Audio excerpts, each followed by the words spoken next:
subscribe na sa link no e ma afro so bidia na kenten royalty mo so mfo me de pa na ebremu na as arewosem ne sen arewosem bia si endra ane be 3 days ni an 3 days mo na sa ye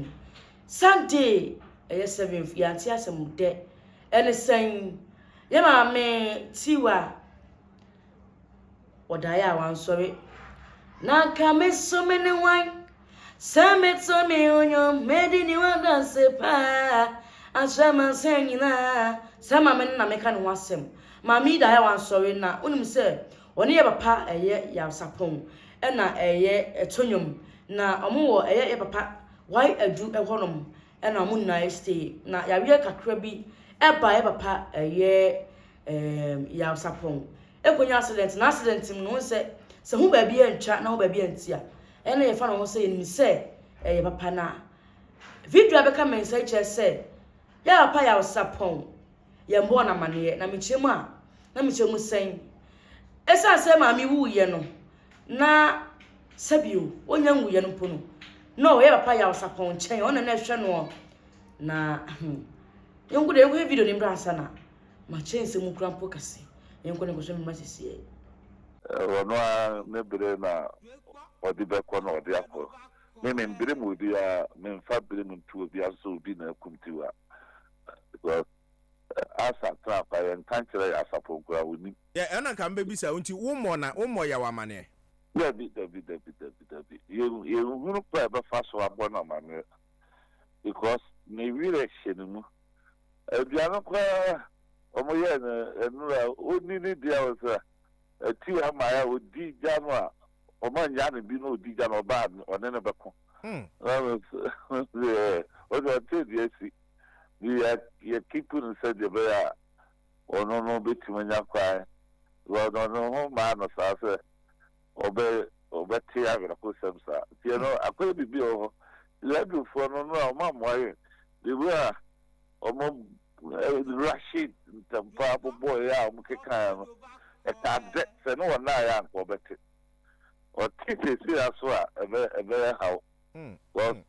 na direction mu a wa bo Tiwa aboa no we say Yaw Sarpong aboa no nyum tumu but Tiwa ya yare ye die wa som no papa die ne di mani hu die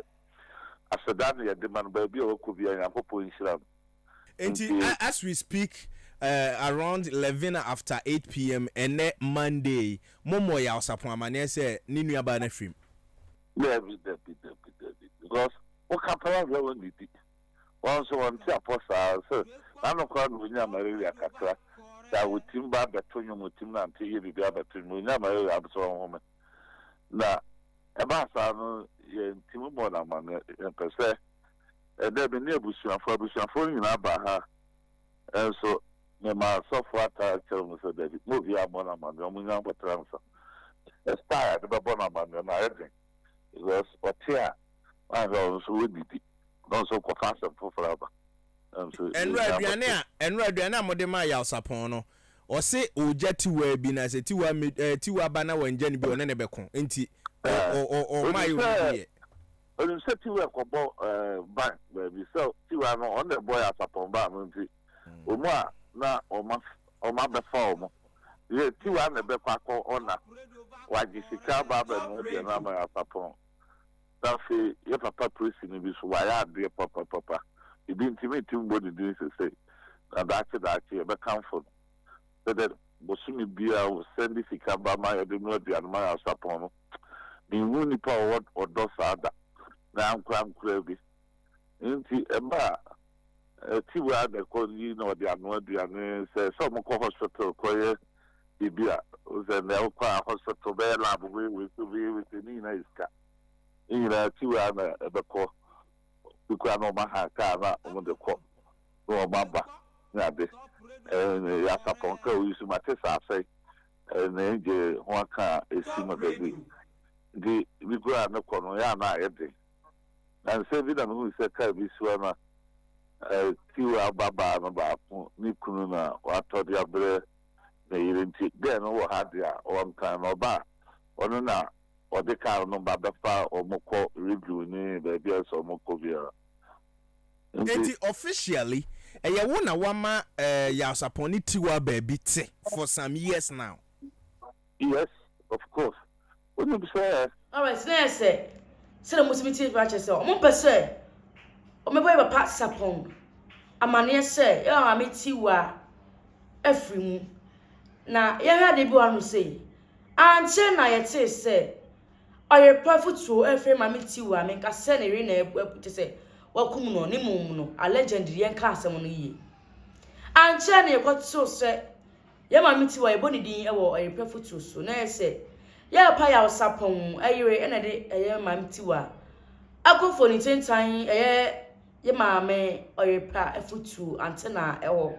maami container ehonom na maami container frɛ ye maami Tiwa cheche mu bisan se no press waje ye Yaw Sarpong na boso ye maami Tiwa so wonje Yaw Sarpong boso na ye maami Yaw Sarpong ere ese wonfa enche maami Tiwa kra e chance waje ni kuna boso na ye maami Tiwa se japade nti na ye maame Yaw Sarpong ne re sa na akode wo ni ba sa no akoya ni me se amafo bebre tele na mo ka legendary mo se de esi ni ye no chese maame Yaw Sarpong ire na akum maame Tiwa because omo hwe maame Tiwa mo ni obia ni issue obia ni ayibiala na se de enyima simi kon yesre mo mumuyammo ye papa Yaw Sarpong amane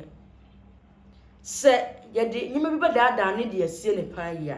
na se che okote enho asem na wo social media na ebu nti okote ho asem a ebusua ebetimi de asem so foforo aba nti yesre ye mo ye papa Yaw Sarpong amane ye papa prophet J.Y.Adu yesro bona mane ye emayen ye wo akanfo nyama bi a yetimi ye a ye bo amane nti wodidi ame kura no betimi abona mane hwase bia na yawe ni nti anase so that ni nti ye ntimi mo na mane ye hwere ye mo na mane ye na emomo no ye fa akonya we so na ye ma abusen na ahyeden enya hwe nyame na anim de ye e no ye ma ne mbati may her soul rest in perfect peace. Want to make a mama.